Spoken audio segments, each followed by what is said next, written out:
اور یہ بھی ذہن میں رکھیے گا کسی نبی کے جانے کے بعد اس کے اوصیاء یا اس کے حواریین کی تعداد 12 سے زیادہ نہیں ہوئی۔ موسیٰ کے جانشین 12 تھے، نقبہ موسیٰ 12 تھے، جناب عیسیٰ کے حواریین 12 تھے، ہر نبی کے تعداد 12 تک مقید ہوئی۔ مشکات، ترمذی، جتنی حدیث کی کتابیں چاہو، سب نے اس حدیث کو سند کے ساتھ لکھا ہے کہ رسول نے کہا میرے بعد 12 خلفاء ہوں گے۔ اب ہمارے پاس تو 12 آئمہ کی صورت میں موجود تھے، انہوں نے کہا نہیں یہ 12 آئمہ نہیں، انہوں نے کہا کہ شرح فقہ اکبر سب سے معتبر کتاب ہے ان کی، اس شرح فقہ اکبر میں جو 12 خلیفہ لکھے ہیں اس کے 6 نمبر پہ یزید کا نام لکھا ہوا ہے، یعنی کہ خلافت کمزور ہوتی ہوتی اتنی کمزور ہو گئی کہ 6 نمبر پہ یزید آ گیا، امامت ابھرتی ابھرتی اتنی مضبوط ہو گئی 30 نمبر پہ حسین آ گیا۔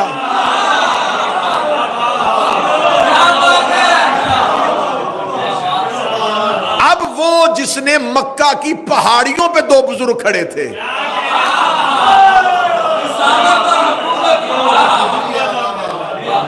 اب یہ جو 2 ہیں یہ 2 نظریات کے نمائندے، ایک حکومت کا نمائندہ،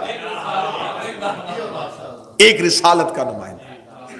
اب اس نے جب حاکم شام مرنے والا تھا تو اس نے 4 لوگوں کو بلایا شام اپنے پاس، اس میں سعید بن عاص کو بلایا، حسین بن نمیر کو بلایا، ضحاک ابن قیس کو بلایا۔ اس نے کہا کہ میں اپنے بعد اپنے بیٹے یزید کو حاکم بنانا چاہتا ہوں، کوئی رستہ اختیار کرو،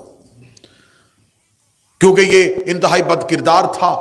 تو انہوں نے کہا کہ اس کی حکومت کو لوگ تسلیم نہیں کریں گے، ہم اگر جس طرح تیری حکومت ہم نے بزور پیسہ بزور درہم و دینار منوائی تھی نا، اگر ہم خزانوں کے منہ کھول بھی دیں تو 4 ایسے لوگ ہیں جن سے شدید خطرہ ہے۔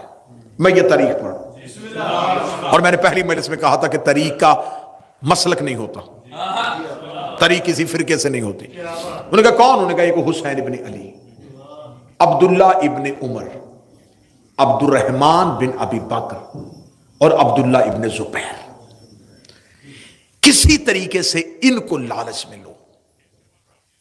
یہ اپنی زندگی میں حاکم شام مکہ پہنچا حج کے دنوں میں، تو اس نے 4 افراد کے ساتھ علیحدہ علیحدہ ملاقات کی۔ اب جو تاریخ ابو الفدا، روضۃ الاحباب، یعنی کہ اہل سنت تواریخ سے میں پڑھ رہا ہوں، جو سب سے پہلی ملاقات اس نے کی وہ عمر کے بیٹے عبداللہ سے کی، عبداللہ ابن عمر سے۔ اس نے کہا کہ اگر میں اپنے بعد یزید کو خلیفہ بناؤں تو اسے کیسا دیکھتا ہے، تو اس کی خلافت کے بارے میں کیا خیال رکھتا ہے؟ ان کا آگے سے جواب یہ تھا، دیکھ مجھے تو حکومتوں کے ساتھ کوئی لینا دینا نہیں، میں گوشہ نشین آدمی ہوں، اگر سب نے تسلیم کیا تو میں بھی کر لوں۔ یہ ان کا جواب تھا، کیونکہ انہوں نے اس ایک اصول پہ خلافتیں بنتی دیکھی تھی،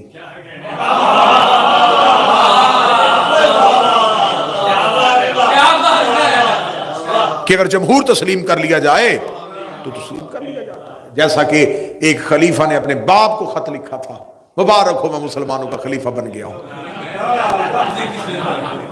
تو اس نے کہا تھا کہ کیا ہاشمی دنیا سے چلے گئے؟ ہاں یہ خط کتابوں میں موجود ہے۔ اس نے کہا ہاشمیوں کے ہوتے ہوئے تمہیں خلافت کس نے دی؟ اس نے کہا اس لیے کہ میں عمر میں بڑا تھا۔ باپ نے کہا پھر میں آ جاؤں، میں تو تیرا بھی باپ ہوں۔ اب یہاں یہ اصول بن گیا تھا کہ خلافتیں اس بنیاد پہ بنتی ہیں، بڑے ہونا، رشتہ داری کی بنیاد۔ یہ اللہ کے خلیفہ ہونے کی نشانیاں دیکھیں، ظلم اور ستم دیکھیے گا تاریخ کا۔ عبداللہ ابن عمر نے یہ جواب دے دیا، اس نے کہا ٹھیک ہے۔ اس نے عبد الرحمن بن ابی بکر کو بلایا، اس نے سخت الفاظ میں مذمت کی، اس کا اس کے ساتھ جھگڑا ہوا، اور نبی کی بیوی نے جب اپنے بھائی کو اس کے ہاتھوں مار کھاتے ہوئے دیکھا تو وہ آئیں اور اس کو بچا کے لے گئی، اور اس نے کہا کہ تو نے میرا پہلے ایک بھائی محمد قتل کروا دیا ہے، اب تو اس کے پیچھے کیوں پڑ گیا؟ تیسری اس نے ملاقات کی حسین ابن علی سے، مولا حسین ابن علی سے کہا دیکھیے حسن نے میرے ساتھ شرائط طے کی تھی، مولا نے فرمایا تم نے اس پہ عمل نہیں کیا، اس نے کہا میں نے خاطر خواہ عمل کیا ہے، میں چاہتا ہوں کہ میرے بعد میرا بیٹا یزید تخت پہ بیٹھے۔ مولا امام حسین اس کی طرف دیکھ کے کہنے لگے یہ پہلی شرط کی نفی ہے۔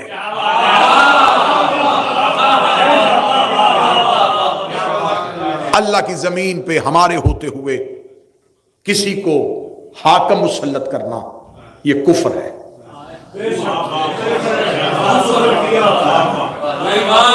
حسین ابن علی کا دشمن مورخ، دشمن، میں نے متعصب ترین مورخ اٹھا کے دیکھے، تبری جیسے لوگ اٹھا کے دیکھنے، ابن خلدون جیسے لوگوں کو اٹھا کے پڑھا ہے، تاریخ الخلفاء میں جلال الدین سیوطی کو اٹھا کے پڑھا ہے، انہوں نے کہا چاروں میں سے سب سے جاندار جواب حسین ابن علی کا تھا،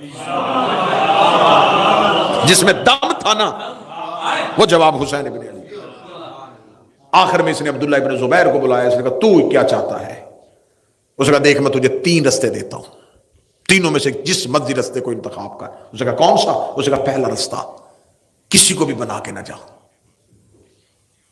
نامزد نہ کرنا، جیسے تو نے طاقت کے زور پہ خلافت لے لی تھی اسے کہنا طاقت کے زور پہ خلیفہ بن جائے، تو نامزد نہ کرنا۔ یا دوسرا کام یہ کر، دوسرا کام جس طرح پہلے خلیفہ نے کیا تھا، تو کوئی کمیٹی بنا دے جس میں اپنے ہی افراد رکھ لے اور ان کو کہہ دے نا کہ وہ اسے طے کر لیں، یہ گناہ تو اپنے سر نہ لے۔ اس نے جتنے بھی رستے دیے اس نے کہا مجھے ان میں سے کوئی بھی رستہ نہیں چاہیے۔ یہ سیخ پا ہو گیا اور سیخ پا ہو کے یہ واپس چلا گیا۔ جب یہ واپس چلا گیا اور پھر اس کی جو موت واقعہ ہوئی ہے، کتابیں کہتی ہیں کہ یہ کنویں سے پانی لینے کے لیے، گھر کے اندر جو کنواں تھا وہاں سے پانی لینے کے لیے، تو کنویں کے اندر سے گیس نما چیز نکلی جس نے اس کے پورے چہرے کو جھلسا دیا۔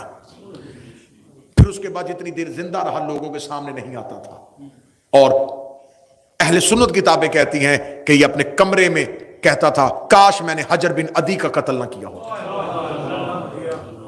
کاش میں نے مال کے اشتر کو نہ مروایا ہوتا، کیونکہ حجر بن عدی وہ علی کا نوکر ہے جس کا تقوی عرب میں مشہور تھا اور ایمان کی اس بلندی پہ تھا۔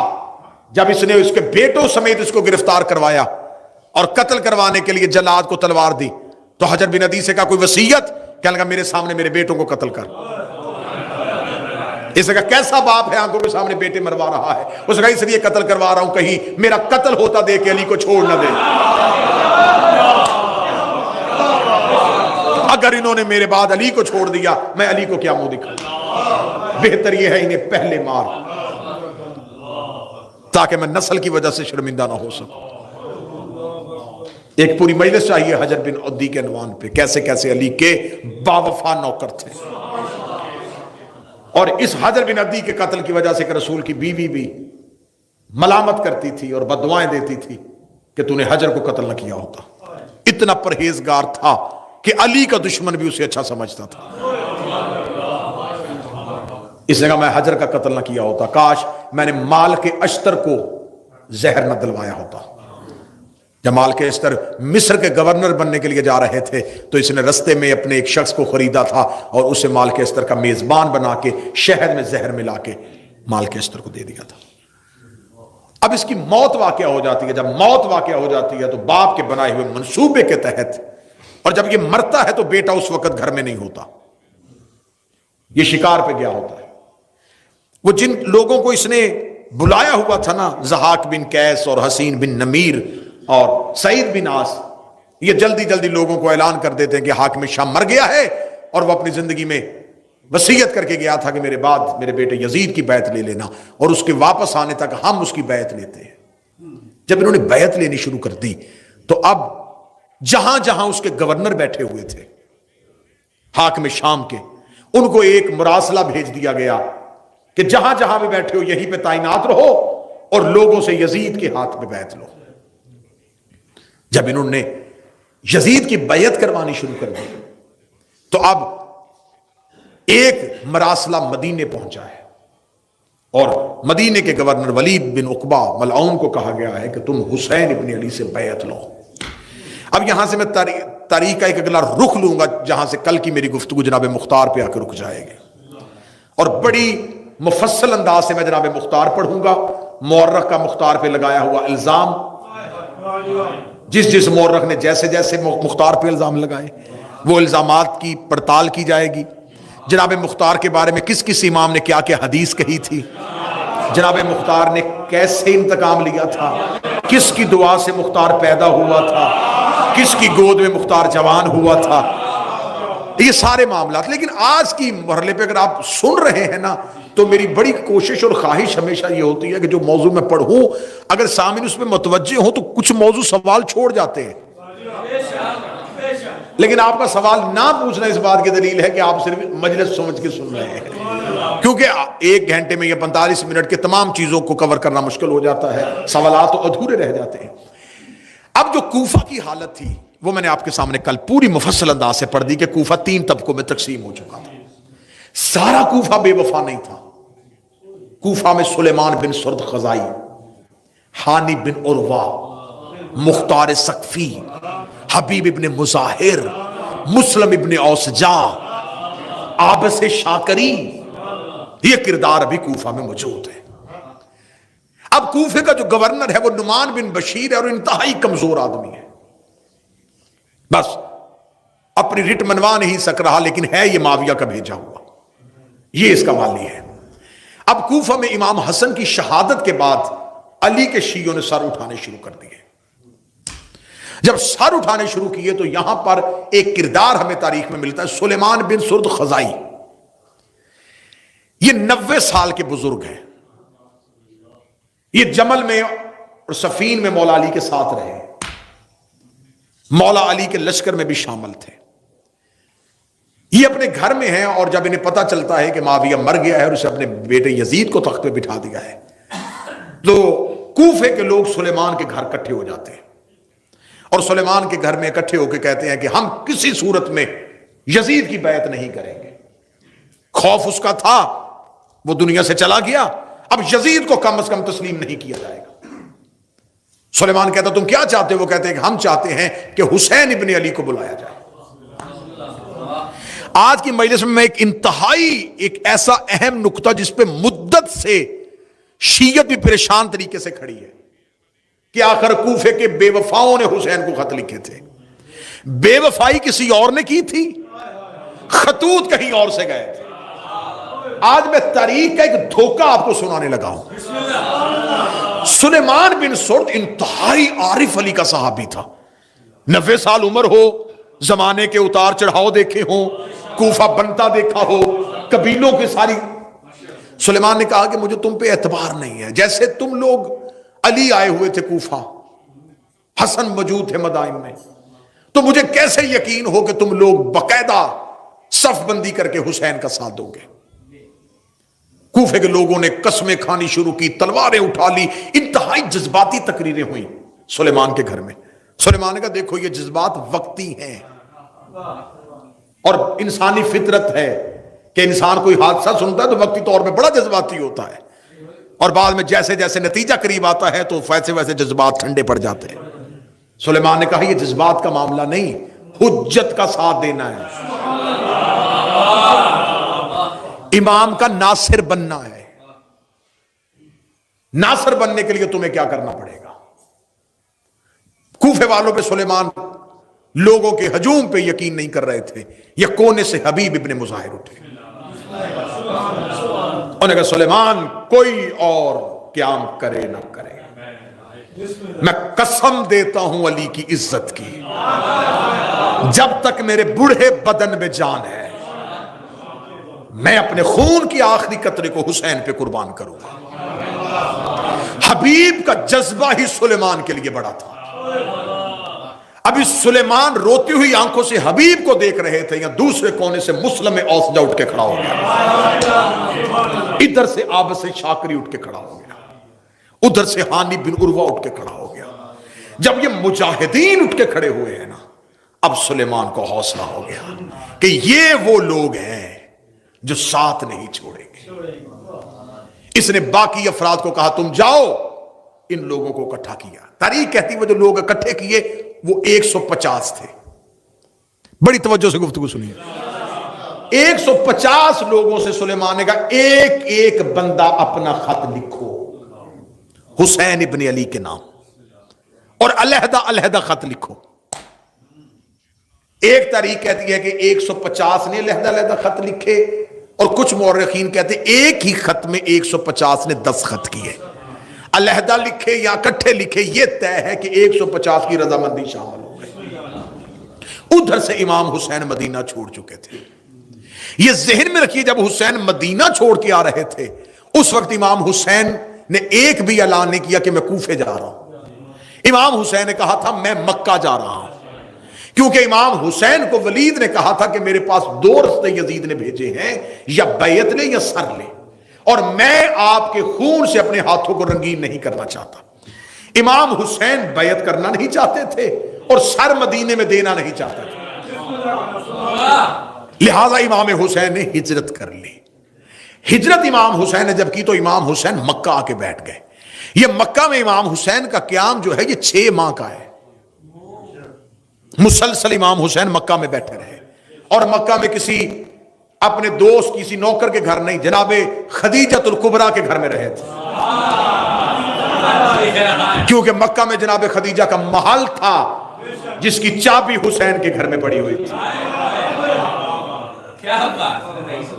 مولا امام حسین آ کے بیٹھ گئے مکہ میں، اور اب 150 لوگوں نے جب پتہ چل گیا نا، تو اب اگر یہاں علی کے شیعہ تیاری کر رہے ہیں تو معاویہ کے بھی ابھی لوگ باقی ہیں۔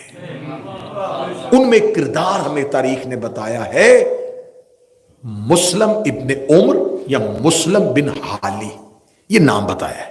یہ یزید کا جاسوس تھا، اس نے یزید کو خط لکھا کہ یہاں سے سلیمان بن سرد خزائی کے گھر میں بڑے بڑے قبیلوں کے سرداروں نے اکٹھے ہو کے حسین ابن علی کو خط لکھا ہے۔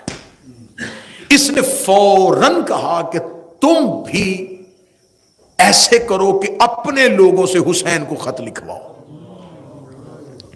اب دیکھیے گا، اب محمد بن اشعث جودہ کا بھائی، اور وہ اشعث جس نے مدائن میں مولا حسن سے دھوکہ کیا تھا، اس کا بیٹا، اس نے اپنے گھر میں لوگوں کو اکٹھا کیا، اور اکٹھا کر کے وہاں سے خطوط لکھے، جن خطوط کے آخر میں انہی لوگوں کا نام لکھ دیا جنہوں نے سلیمان کے گھر میں خطوط لکھے تھے۔ اب دیکھیے گا تاریخ میں دھوکہ کیسا ہوا ہے۔ جو سلیمان کے گھر میں شیعوں نے خطوط لکھے تھے، سلیمان نے کہا کہ کیونکہ امام کا پروٹوکول نہیں ہے کہ ہم قاصد بھیجیں، یہ امامت کی شان کے خلاف ہے کہ امام مکہ آئے ہوں اور ہم کسی قاصد کے ہاتھ اپنے خط بھیجیں۔ اٹھو اپنے اپنے خط لے کے مکے جاؤ۔ 150 لوگ خطوط کے ساتھ مکہ پہنچ گئے۔ مکہ میں امام حسین کو کوفہ کے تمام حالات سے باخبر کر دیا۔ مولا امام حسین نے تمام حالات کو دیکھنے کے بعد کہا کہ میں ابھی کوفہ نہیں جاؤں گا، میں بھیجتا ہوں مسلم کو، تم پہلے مسلم کے ہاتھ پہ میری بیعت کرو۔ اب مولا امام حسین نے جب کہا نا کہ مسلم آئیں گے، مسلم بیعت لیں گے، ان مسلم کے بعد میں آؤں گا، انہوں نے فوراً پہنچے کوفہ میں، انہوں نے کوفہ میں جا کے اعلان کروایا حسین کے سفیر آ رہے ہیں۔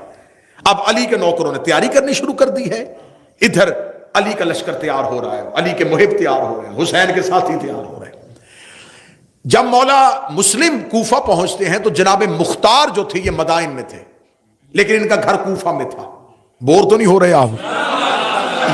یہ کوفہ میں تھے۔ جناب مختار کو جب مسلم کی خبر پہنچتی ہے کہ جناب مسلم آ رہے ہیں، تو جناب مختار فوراً مدائن سے کوفہ پہنچ جاتے ہیں، اور کوفہ شہر کے باہر آ کے جناب مسلم کا استقبال کرتے ہیں۔ جناب مسلم کو لے جا کے جناب مختار پہلا پڑاؤ، پہلے مہمان کوفہ میں جناب مسلم جناب مختار کے گھر بنتے ہیں۔ اب یہاں پہ آپ کو ایک سوال بہت ستائے گا، وہ سوال کا جواب میں کوشش پوری کر رہا ہوں کیونکہ نیلسن مجلس کے لیے جانا ہے، تو ورنہ میں مجلس کو طویل کرنا چاہتا تھا، لیکن آپ جو رک جائے گی وہ کل۔ ایک سوال جو بنتا ہے کہ جب جناب مسلم کوفے میں تنہا تھے تو یہ جو لوگ تھے یہ کہاں تھے؟ جب جناب مسلم بے یارو مددگار کوفہ میں رہ گئے تو مختار کہاں تھے؟ مسلم بن اوسجہ کہاں گیا؟ عابس شاکری کہاں گیا؟ حبیب بن مظاہر کہاں گیا؟ یہ سوال ابھرے گا کہ جن لوگوں نے قسمیں کھائی تھی پھر جناب مسلم کی نصرت کے لیے کیوں نہیں تھے؟ یہ ایک ایسی وجہ تھی، ایک ایسا راز تھا جس کا مورخ نے فائدہ اٹھا کے حسین کے ہر ساتھی کو بے وفا قرار دے دیا اور یہ کہہ دیا سارا کوفہ پھر گیا تھا، سب نے ہی دھوکہ کر لیا تھا، اور آج تک ہمارے گلے پہ ایک الزام لٹکایا جا رہا ہے حسین کے قاتل شیعہ ہیں۔ مورخ نے بہت باریک بینی سے کام لیا ہے کہ قتل حسین کوفہ کے شیعوں کے کھاتے ڈالا جائے، اور اسی باریک بینی کے لیے معاویہ یزید نے کہا تھا اپنے لوگوں سے حسین کے نوکروں کے نام پہ خط لکھواؤ، کہ بلواؤ حسین کو نوکروں کے نام پہ، پھر آگے ہمارا لشکر ہوگا وہ حسین کو قتل کر دیں گے، طریق سے لکھوا دیں گے نہ ہم نے بلایا تھا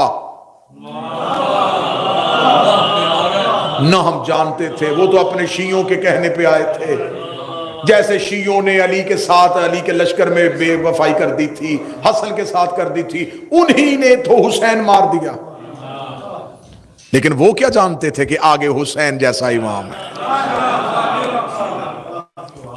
انہوں نے جناب مسلم بن عقیل کو بھیجا، بات یہیں تک آج کی حد تک رک جائے گی، اور کل یہاں سے ہم نیا موڑ لیں گے وہ کہاں تھے اور انہوں نے قیام کیوں نہ کیا، اور جناب مسلم بن عقیل جب کوفہ میں رک گئے تو کوفہ میں اس کے راز کیا تھے، اور یہیں سے کل سے گفتگو تو میں موضوع کر کے آتا ہوں۔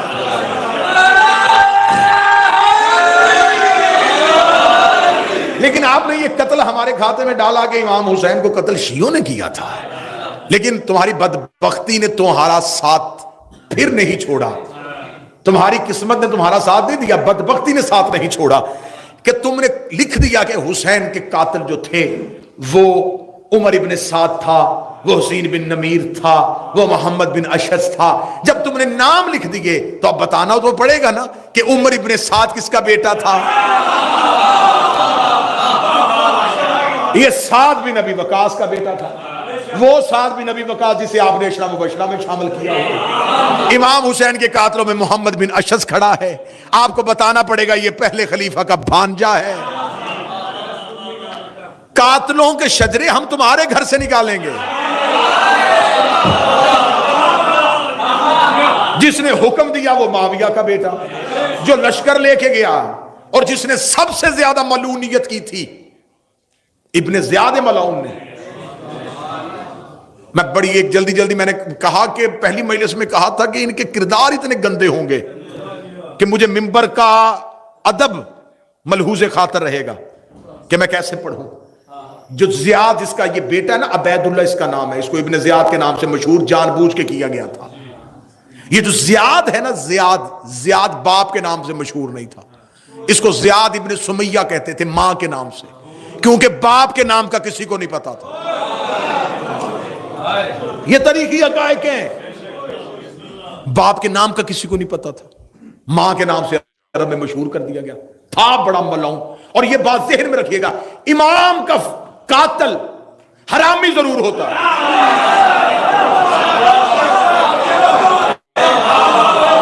یہ بات طے ہے۔ معصوم کا قاتل حلالی نہیں ہو سکتا۔ یہ ماں کے نام سے مشہور تھا انتہائی بد فطرت، بد خصلت، بد کردار، بد مزاج۔ آخر حاکم شام کو کسی نے بتایا تھا کہ تو نے عمر بن عاص جیسے بندے کٹھے کیے ہوئے ہیں، اگر تو زیاد کو بلا لینا تو وہ تیرا پورا ساتھ دے گا، لیکن وہ اپنی اکڑ میں تھا، وہ حاکم شام کو ماننے کے لیے تیار نہیں تھا۔ اس نے مغیرہ ابن شعبہ کو یہ سازش دے کے بھیجا، اس نے کہا تو زیاد کو تیار کر کے کسی طریقے سے میرے پاس لے کے آ۔ جب اس نے زیاد کو لے کے آیا کہ تجھے حاکم شام ملنا چاہتا ہے، جس نے اپنے دربار میں بڑی تقریب کا انعقاد کیا۔ لوگوں نے کہا آج کیوں؟ کہنے لگا آج میرا ایک بچھڑا ہوا بھائی مل گیا۔ جب یہ دربار میں پہنچا تو لوگوں نے کہا کہ تو حاکم شام کا بھائی ہے؟ اس نے کہا نہیں، میں تو اس کا بھائی نہیں۔ اس نے 4 لوگوں سے دربار میں گواہی لی کہ اس کا باپ میرا باپ ہے، اور یہ تاریخی حقائق ہے، میں نے آپ کے سامنے پہلے۔ اور اس نے مغیرہ ابن شعبہ کو کاندھا مار کے کہا تھا کہ تم مجھے یہاں گالیاں دلوانے کے لیے لے کے آیا تھا۔ کہ یہ گالی ہے نا کہ بھرے دربار میں یہ کہہ رہا ہے، اور اس نے 4 لوگوں سے قرآن پہ قسم دلوائی. اور وہ بات آپ کبھی ممبر کے علاوہ مجھ سے پوچھ لیجئے گا، میں پورا آپ کو واقعہ سنا دوں گا کہ انہوں نے کس انداز میں گواہی دی اور اس کو کس طرح اس کے ساتھ بھائی کے رشتے سے جوڑا، اور انہوں نے تسلیم کر لیا کہ میرا بھائی ہے. تو قاتل حسین تو تمہارے بھائی تھے، تو اگر تم نے ہمارے کھاتے میں ڈال دیا ہے تو پھر ہم لعنت کریں، تمہیں تکلیف کیا ہے؟